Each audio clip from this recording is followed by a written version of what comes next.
Welcome to Impossible Live. Welcome back if you're joining us again. And if you are, you know the routine. Let us know where you're joining us from. Let us know a way we can help you in between our impossible lives. But I am delighted to welcome today's very talented guest. So you'll see, his name says Coach Alpha. And how did we meet? We met in positive intelligence. We call it PQ. And for those of you who have not learned about mental fitness, Ali Coach Alpha took me through some amazing reps to kind of ground and center ourselves. But we met in Positive Intelligence Coaches Collective, and it was quite by accident. Mel is not the morning girl. I'm getting better, but Mel is so not a morning girl. Mom even gave me a shirt that says that. And I was up on Fridays at 6 a.m. to listen to Ali's Gems and Ari's Gems. And Ari's has joined us before as an amazing guest for Feed Forward. And I want to give amazing Coach Alpha a chance to introduce himself to you and let him know a little bit more about his magic. Warm welcome to Impossible Live, Ali.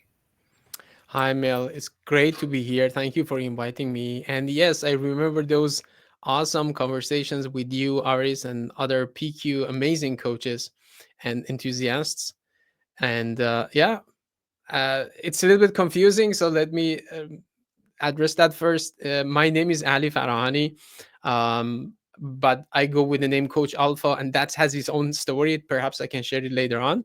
So you can call me whatever you like. You can call me Hey, and that's okay, because at the end of the day, the attention that you are giving me is gift enough. So however you would like to call me with that. Um, Ever since I remember, I didn't like people, and that could be a shocker for some people. So fun fact, when almost 30 years ago I went to the university and studied computer hardware engineering, the last thing I wanted to do was to really have anything with people. For me, they were unpredictable, emotions were messy, and I wanted to create. And interestingly, in the past 3 decades, every time that I felt joy was when I was working with other people, when I was helping other people to get to their better selves. And that's how I discovered I have a sense of care, maybe you can call it love, for other people, for creation, for creativity. And I'm a curious person. And in the past almost 25 years, I've used that curiosity in different leadership positions. I've been a software developer, project manager, system analyst. I've been a CTO, I've been a CIO, I've been a salesperson, I've been a marketing person. And when the COVID came, at the peak of my career journey as a CIO, with six-figure salary and all the perks that it comes with it, and I had everything I wanted, my dream literally came true. I looked in the mirror and I didn't like what I saw. I was overweight. I was smoking like hell. I was having a hard time getting out of bed, working 20 to 150 to 160 hours a month, 7 days a week, traveling a lot. And no matter how much achievement I had, I was never happy. I was miserable. And I got to the point when the COVID came that I said, I need to change my life. I don't like this version of myself. What happened to my old self? And that was the beginning of my journey, getting into things that I never believed in, like spirituality, psychology, all these coaching topics, mental fitness, and my favorite topic, which I always like it, positive intelligence, thanks to Shirzad Chamin and his teaching. And ever since, almost 7 years before COVID, I started a little bit learning about coaching. It's been 7 years. I'm coaching management people, executives, normal employees, independent contractors in all the industries, from healthcare to logistics and international trade, manufacturing, production, public sector. And my tribe, my loving, caring people are IT people. And today I bring a topic to Mel to share with you that I'm sure majority of IT people have experience with that, and the majority of them they don't dare to talk about it publicly. And the topic is anger. With that, Mel, back to you.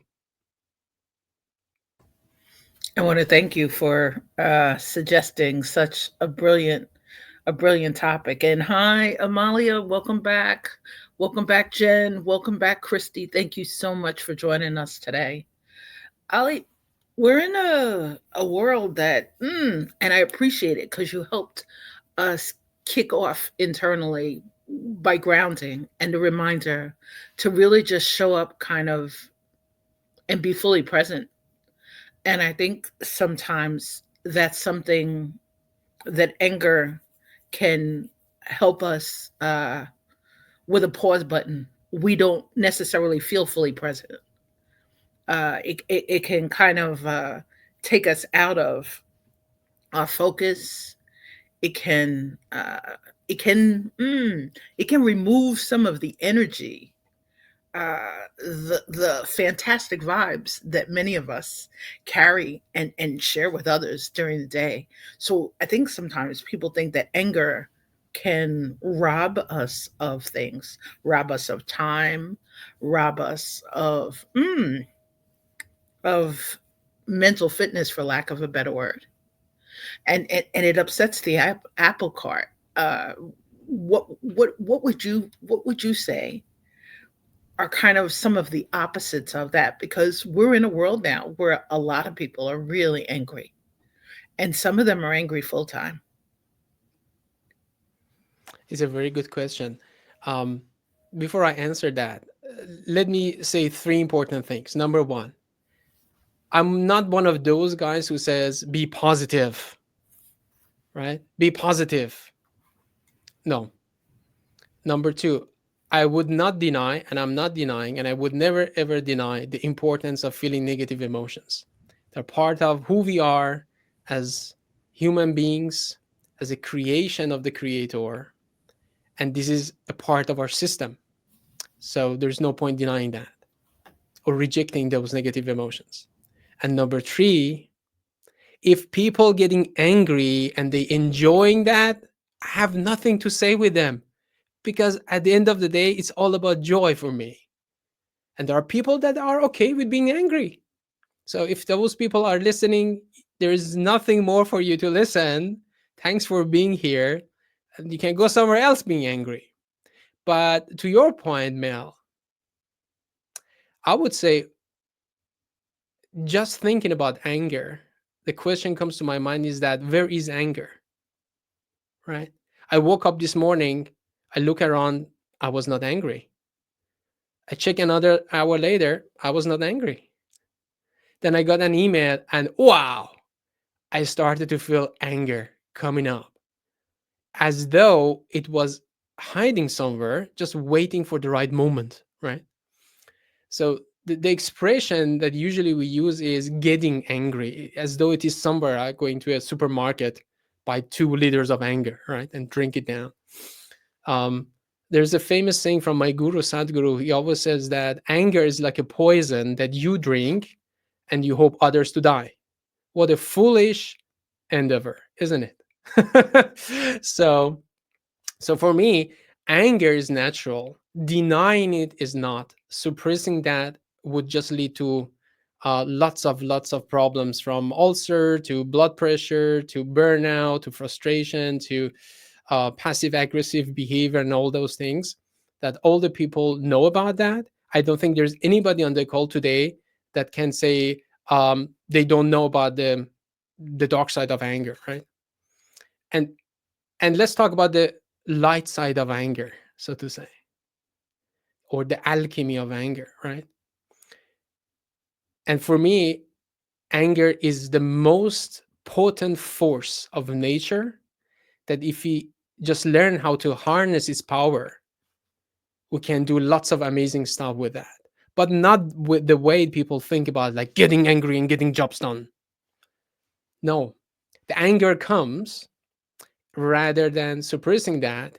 If you accept it and allow yourself to feel the way you are, and it's okay to be angry, and then use that energy that piles up in your stomach, in your throat, on your chest, in your head, and use that energy and channel it to your sage part of being, you can do lots of amazing stuff in that moment.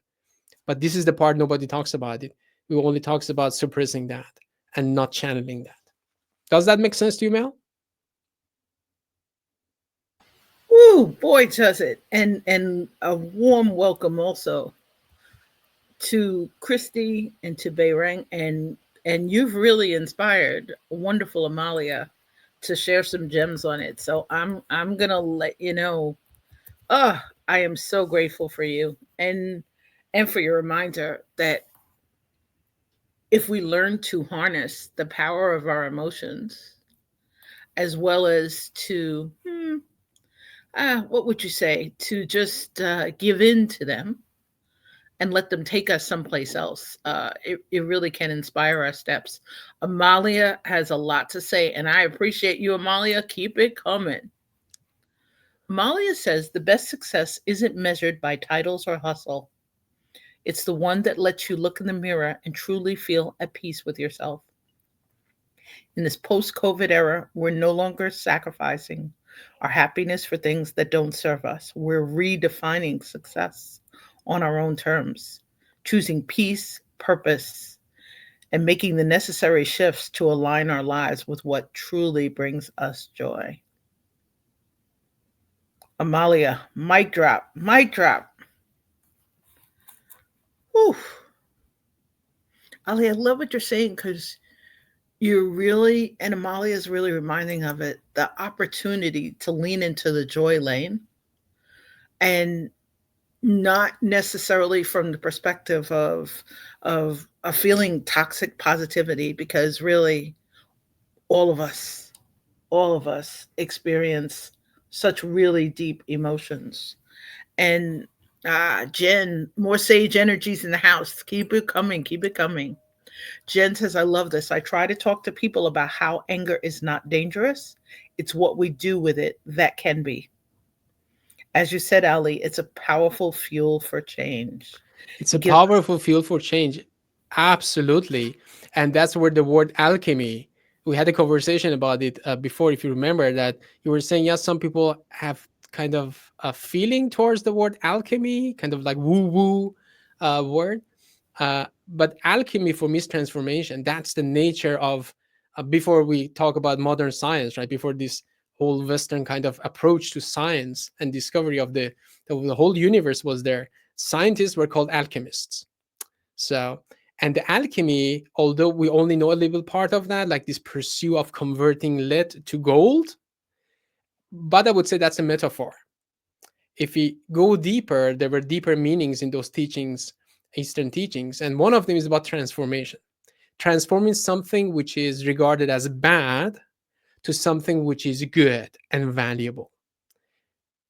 Having said that, I would like to also mention we are living in a world which is, from an IT perspective, is binary or dualistic, as philosophers say.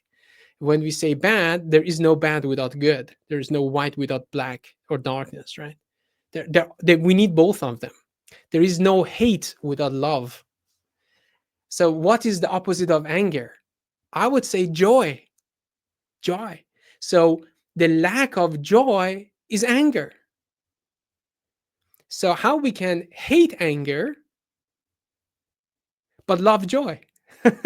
It's impossible, because when one of them is gone, we cannot experience the other one. And the alchemy of anger is to understand why we get angry. And by understanding what we get angry, we can open a door to become joyful again. As we saw the amazing people in the chat they wrote, it's a choice. Problem is, it is mostly mental, kind of like we can talk about it, it power of choice, and we get to choose, and joyfulness is better. We know all that. But the whole knowledge in the universe, all the amazing books and the topics and TEDx talks would not help me when I go into the room and I'm surrounded with the people that they want to come after me, or I think they want to come after me, and they don't listen to me. They don't want to listen to me. They don't welcome me, but not physically attacking me, but I think they're attacking me. So I'm not feeling safe. right? And I get angry, I get frustrated. It's not easy to remember all these amazing things. So the alchemy means transformation of what's happening to me in my physiological being in the moment that anger piles up, and I use it to transfer it to joy, to love, to all these awesome powers, to empathy, to curiosity, to creativity, to fearless, fierce action in the moment. So with any kind of alchemy, there's a science to it. First, we need to know the science, and then we need to practice. We need to experiment. We need to go to the lab, mix potions, drink the potions. Hopefully, we won't get um, in trouble. We would not get what do you call it? Yeah, sick out of our potion. But we need to try. We need to try different things, and then when it works, which in my case, I did lots of things to myself so that I let go of the anger, and still the anger comes up. But if in the old times I would sit with that anger for hours, for days, sometimes even months, holding grudge, going through my mind over and over again about all the things happened in the past and made me angry, and people were did this to me, and the things that they didn't like, and etc. Now it could take like 5 minutes, 10 minutes, and I'm sure there would be a day it would take only 1 minute. I need to keep at it. I need to improve my formula. And then at some point, when I get the black belt of alchemy, then would be the moment that I would be, for the lack of a better heroine right now, like Jesus, right? When somebody hits to my face, I hold the other cheek, so to say. So pure love, unconditional love, no matter what happens. That would be the ultimate potion that would convert anger to love. Does that make sense, Mel, or it's very kind of philosophical? Oh, it makes a lot of sense. And you missed all the hearts and the beautiful emojis going up. I think the thing that I love is that you're reminding us is that when we accept anger as one of the elements, that we accept it, let's say from its root causes, that there's an opportunity there to lean in with some magic and, as you would say, reach for joy. I think the longest periods in my life that I've ever been angry were around times when the anger was caused by grief. So the feeling of loss, the perception of loss, and I'll remember the first time, because really I had we have no preparation for that. Sometimes when anger is caused by something being removed or losing someone we love, almost as if others are responsible. And I think what I love about what you're saying is the really reminder to lean into it, that sometimes somewhere in the anger there can be a magic. I've been watching a lot less news the last week than I had previously, the beginning of this year, with gratitude, with respect for my joy, uh, with respect for increasing the wellspring of joy, and for leaning in to to laughter and trying to lead into lightness. I've also at the same time, and I want to thank Ali for this. For those of you who've been joining on Possible Live for ages, you know we've had a lot of musical titles. In the conversations of preparing with Ali, I've got 12 new songs that are about to come up for the next couple of months. So, Ali, I have to thank you for inspiring joy. I think what I love is you're reminding us that anger can be related sometimes to the industry that we're in. And, in the IT industry, uh, where the responsibility is to always fix stuff for other people, and fix it, make it magically as if it never happened. That I think sometimes that brings an internal pressure, which sometimes can be another root cause of anger. But when you're for those who don't have a definition of joy, and I appreciate this because when Stacy joins us next week, I have to remember to introduce you and Stacy Casson, because Stacy's line or lane is joy and creativity. Two of you really have to meet. But I think for those who haven't located or recognized the moments of joy, that part of the transition may be harder. And sometimes if the anger is not just grief, but maybe it's trauma, um, how do you explore joy, or the other side of the coin? It's a very good question. What I love about what you say is that we are we look the same, we are human beings, but we are behaving and we are made a little bit different. So if one thing is true for one person, it doesn't necessarily mean the same thing is true or works the same way for the other person. And before getting to the point with what you said, two things came to my mind. Number one, why we get angry, right?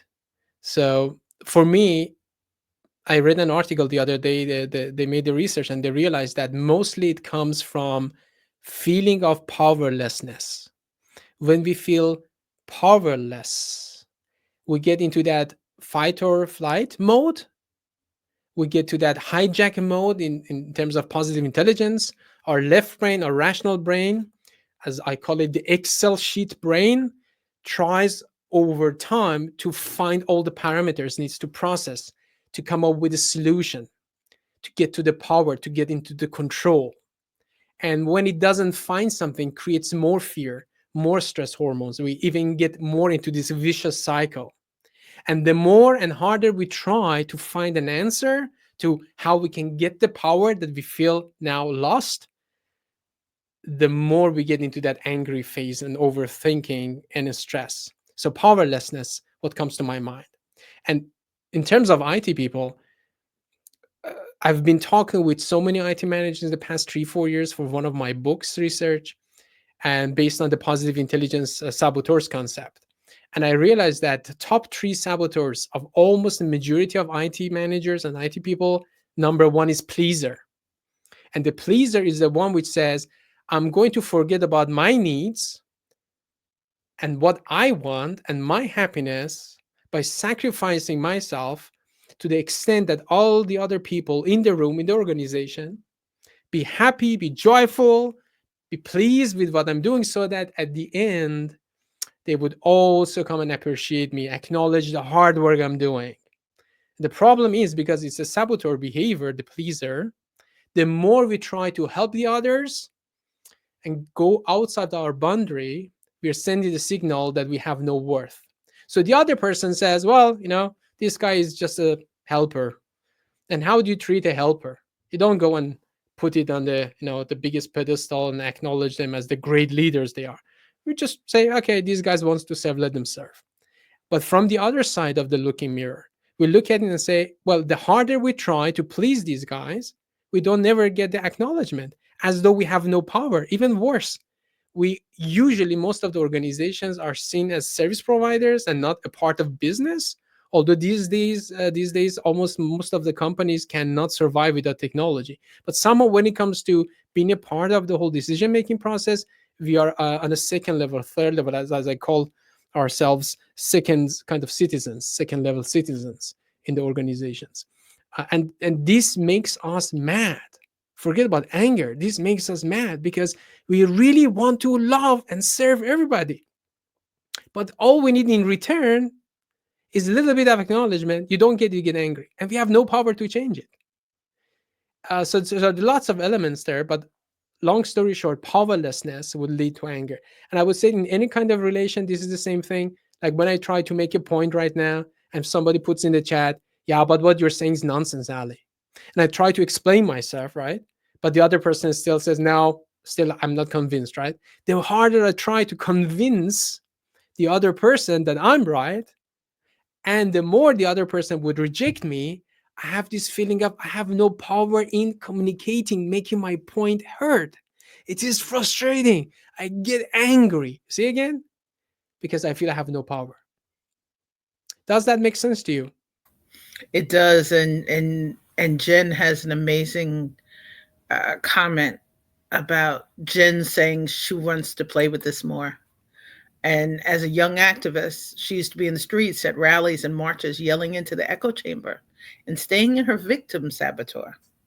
And as she matured, she learned to write to politicians and do the groundwork locally and within her own family to create a better space. And that brought a sense of doing and accomplishment. Jen, that's just on a day when some I know were planning on protesting today. And it's a reminder, just as Allie's saying, whether it's the pleaser, whether it's the victim, whether it's the controller seeking power, or in my case, and I really want to thank great coaches for helping me navigate it. I have what I call a family reunion. Angie Alexander calls them hijacks of saboteurs, but I call them a family reunion of saboteurs. And my family reunion is led by the hypers. So the hardest part, I think, underneath this is in terms of the anger or the loss of control, or whether it's feeling like we don't have control of an environment or control of circumstances or control of others, or, and I appreciate Martin Stark and I for this conversation a couple of weeks ago. We spoke about it. Martin is a believer in faith, and I'm a believer in divine timing. I think somewhere in there, the anger is there, so we learn the lesson. And for myself, for the hypers, I really had to learn the lesson of anger through the lens of grief, which is why I'm always talking about complex extended seasons of gratitude, grief, and growth. In grief, every time there is a lesson. There is a lesson for me, and I had to learn. Part of the lesson is I can't fix this. I can't Powerlessness. change this, right? So as Ali says, the powerless. And Barbara, oh no, Barbara, you are always right on time. Warm welcome. Lots of sage energies in the house as amazing coach Alpha. I'm gonna say, Ali, keep going. Preach. Preach. No. So what comes to my mind as I'm listening to you and reading the chat? One of the things I love about positive intelligence and the work of Shirzad is the the the root analysis concept, like simplifying things, get to the bottom of the things. I think we have overcomplicated stuff, right? It is good from rhetoric perspective. It's great, but at the end of the day, as a human being, I just want two buttons. Like, just give me two buttons. Like an IT guy, make it simple, right? Make it simple, make it possible.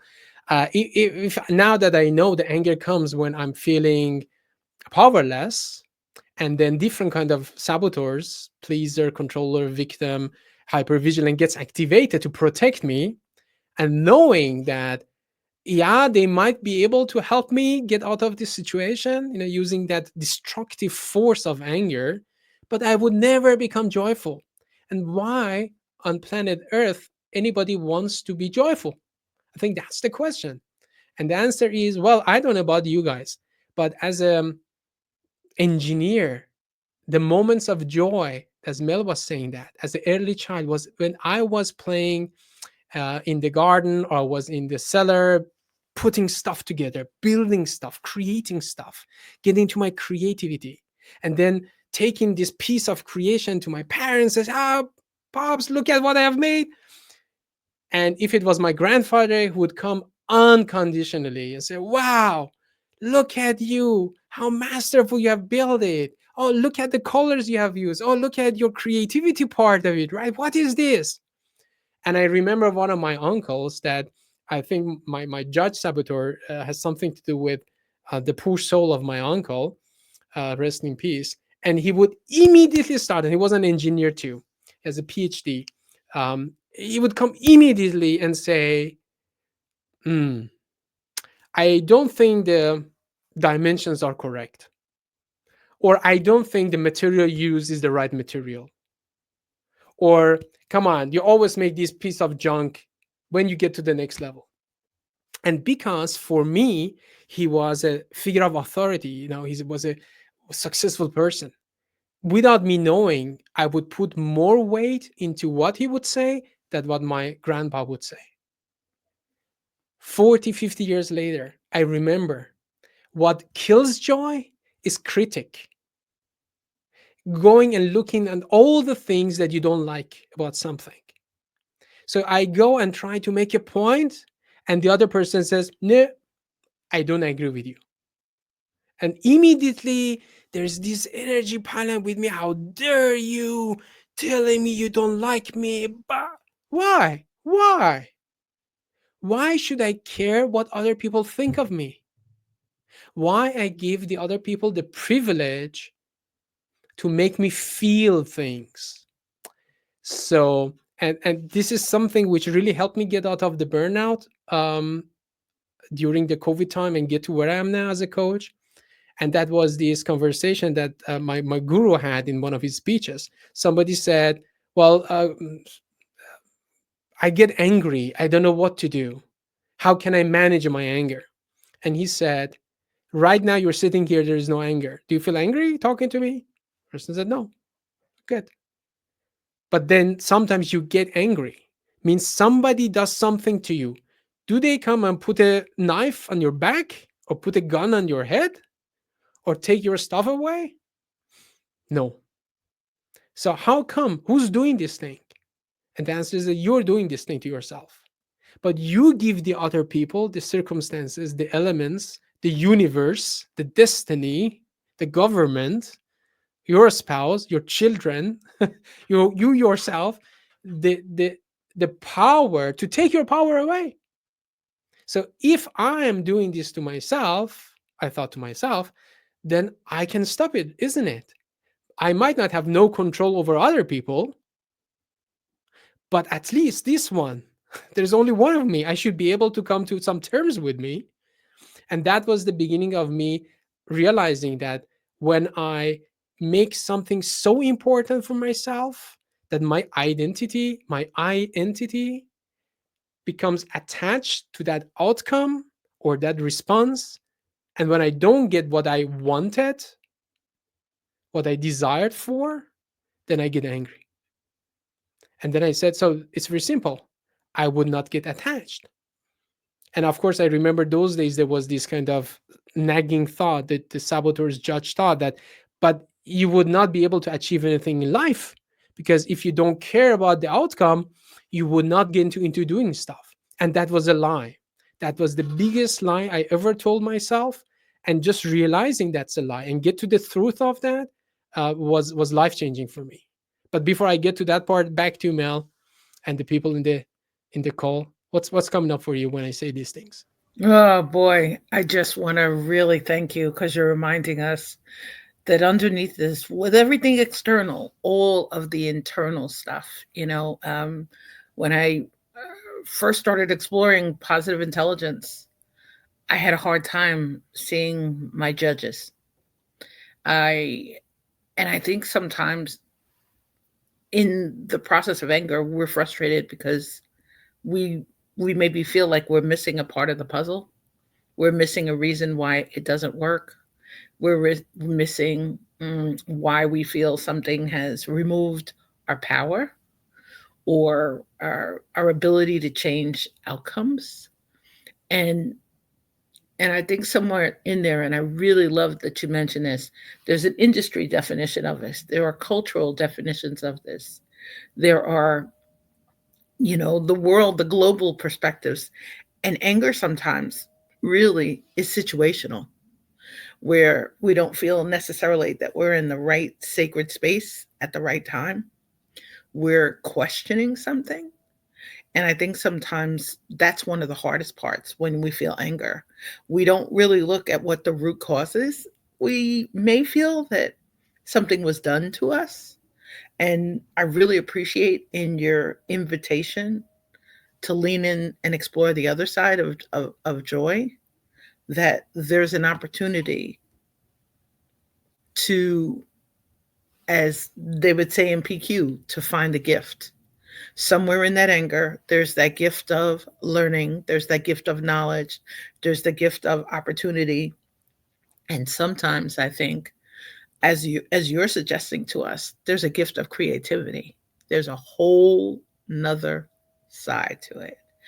I remember also, as we say, the frustration sometimes of, being in a work situation. It's not like you can express your anger easily in a meeting, and sometimes maybe you had the data to back up a reason for your anger. Somebody else maybe didn't read an email, didn't read a letter, didn't show up and pull, their end of the wire. Or, as Jen is saying, sage truth, non attachment to outcome, is radically different from not caring or indifference. Ooh, Jen, another mic drop, mic drop, mic drop. Oh, Uh, hell yes, hell yes. That's. Thank you for bringing the word sage truth. Exactly. This is the truth, my truth. Anger, when it comes, welcome it. Open the door. Hug your anger. Say, "Oh, thank you for being there to signal to me that something is out of place, to telling me that I'm feeling powerless. Thank you. You did your job. Give me a kiss and go in peace. I don't need you right now anymore. Leave the baggage here, leave your energy here, leave your caring here, but then please be at peace." And in that moment, the only thing comes to my mind is that why I'm getting angry, because I care too much, because I'm hurt. So hug yourself, unconditional love for yourself, for thinking that you're not good enough in communication, or not smart enough, or don't have the right data to communicate with whoever you need to communicate, or for being just beaten up by your judge telling you that there's something wrong with you. And when you accept yourself for the perfectly imperfect human being that you are, and strive for being just 1% better, you may immediately feel like love for the other people in the room or the circumstances, and say, they don't know better. They also struggle with their own saboteurs, with their own feelings. It's hard to be a human being. So what? They don't hear me. So what? They don't acknowledge me. But I acknowledge myself. I know I did my best. And I know my best would not be the same every day. Sometimes gonna be here, some gonna be here. I know that I'm capable of learning. 100 times falling down a day, 100 lessons to be learned. So what? I learned something. There's no point in getting angry. I have the power and I can improve my power. Oh my God, I can't wait now to go and sit and really think, focus. How can I improve myself? What is one thing I can learn? By the way, that's not just a rhetoric. When I was in the first year as a CIO, moving from being a technology CTO in a CIO position, I have to admit it, I was freaking out every day. I had no clue what to do, but I had to show up as I'm in charge, because the buck would stop with me. I couldn't go anymore and say, well, I'm not top management, I'm not executive, I'm not the CEO. So it is their problem. I had to have answer. And guess what? I had no answer for most of the things. It was a frightening situation to be. So I was constantly angry at myself for not being good enough. And then when other people would bring up some evidence to show that something is not correct, I was even getting angry at them for showing that there's something wrong with me. So it was just a circle of anger of not being good enough or not being satisfied enough. And the moment I realized that I'm a capable human being of learning and constantly changing every second, every minute, every day in my life, I started to learn, wow, there's this thing called rhetoric. There's this called art of influencing. There's this science called NLP. There are things I can do with my posture. There is the big ocean of public speaking and voice coaching. There are these breathing techniques, and there are these amazing active listening, and powerful questioning, and oh my God, there are so many tools that I didn't know about. And here's what I'm saying: sometimes we feel powerless, not because we don't have the power, because we don't have the right tools. And when we get the right tools, then through the tools we are able to exercise our power. One of the powers being creativity. But if I don't have the right tools, how can I create stuff? Imagine you're sitting in a white room, no windows. There are nothing for you there to build anything with it, not a single pen and paper, not even a chalk that you draw something on the wall, and you want to create something.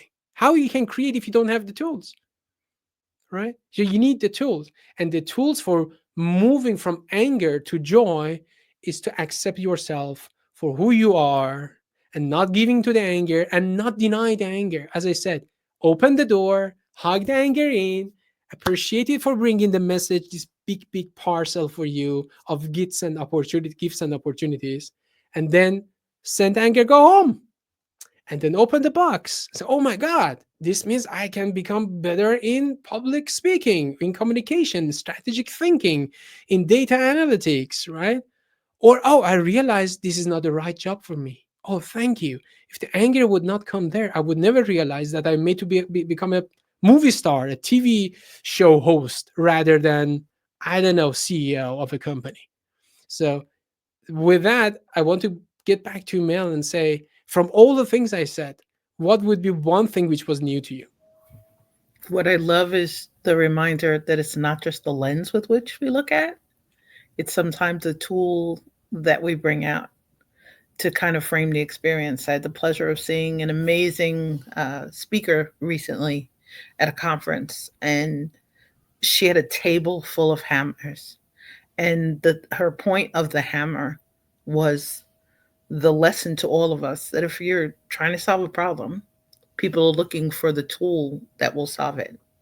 And one of the tools that almost everyone has is a hammer. And her point was, besides finding the common ground, finding something we all knew how to use, or we knew where to locate it, or we knew what to bring with us. Because I think that's the other side of the tool is sometimes when we're not looking through the lens of creativity, something's clouded our ability to locate the tool.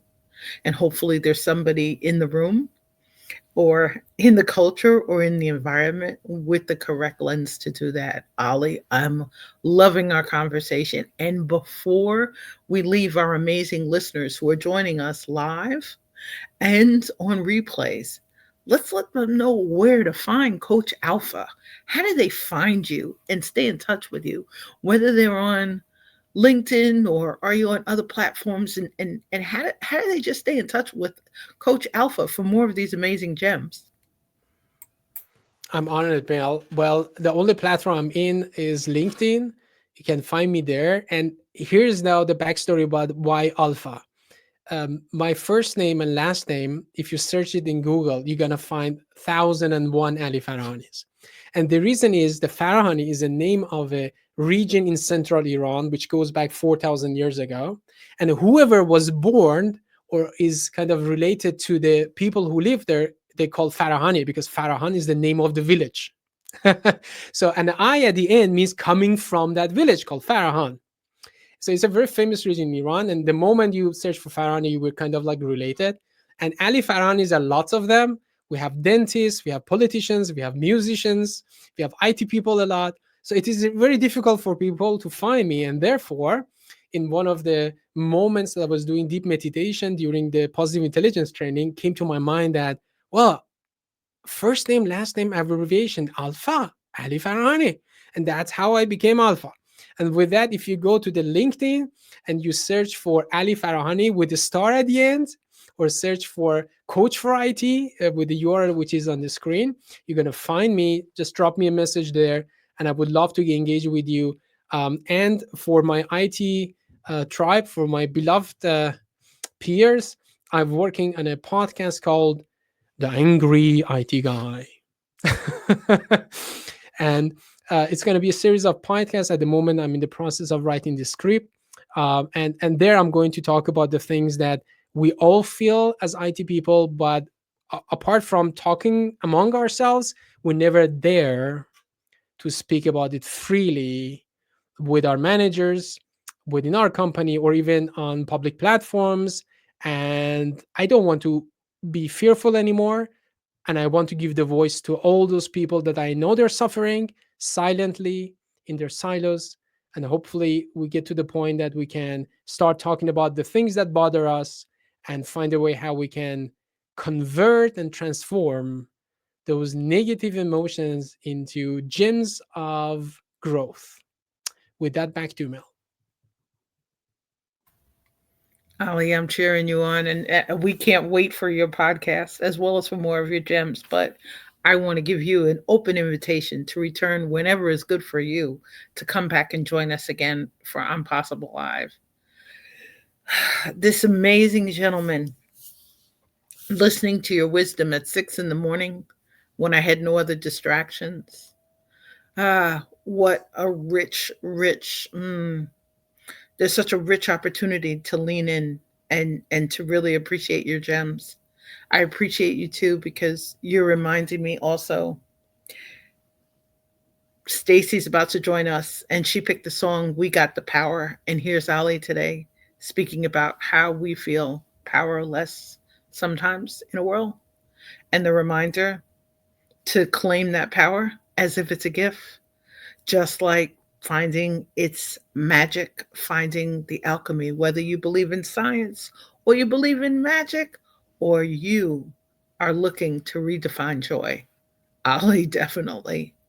Thank you for that and for bringing us joy, not only today, but many other days. And thank you also for lighting up the positive intelligence trails. I really needed to hear your voice and to really be encouraged while being connected with you about leaning into the magic of alchemy. So, Ali, thank you so much for joining us today. We want to encourage everyone stay safe, stay well, stay inspired, stay in touch, and take great care and have a magnificent day filled with opportunities and possibilities. And thank you so much. Be well and stay safe. One shout out to my friend here, Berang. Berang, merci oumadi inja. I love you. Take care.